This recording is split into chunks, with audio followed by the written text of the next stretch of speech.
Okay, if you ever shop on Amazon.com, you can actually redirect about 7% of your purchase to the David Pakman Show.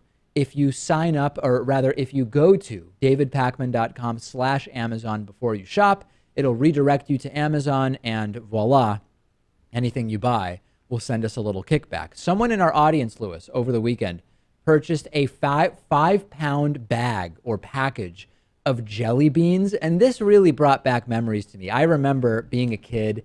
You get the jelly beans, you try to figure out what flavors they are, and which I always looked for pear personally. That was just my thing, and oftentimes I ended up with something that was definitely not pear, although the color was similar. But I miss the days of jelly beans, you know? I am a fan. Yeah, I like jelly beans, and I like the Basically sugar and carnauba wax, right? yeah, pretty much. But of course, certain flavors way better than others. Yeah. I was a big fan of the licorice. Oh, God. And let's see, what else? I was also a fan of pear, but I believe there was a melon one. There was like a honeydew flavored one. Wow. That one, big time. Every once in a while, I would stumble across something that was really rancid. And some of the flavors sounded okay, but when you actually tried it and bit into it, it really was not very good. Yes, and I believe Jelly Belly deliberately made some that were supposed to taste bad. Oh, really? I think it had something to do with Harry Potter too, and you could get some really nasty flavors in there mixed in with good ones. It was kind of a gag thing. Yeah. There was a novelty on them, but yeah, that was funny. Also, somebody buying a whole bunch of CDRs. I recently had blank CDs, recordable CDs for the kids these days don't really use them.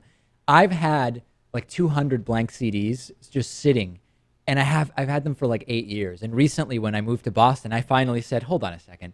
I've been transporting these things all over the place with the idea that at some point I might need to burn a blank CD." And I just said, "That's it, Lewis." I put them in a box outside, and somebody did take them within a few hours, and I just put free on them. I couldn't think of any reason why I would need a blank CD again.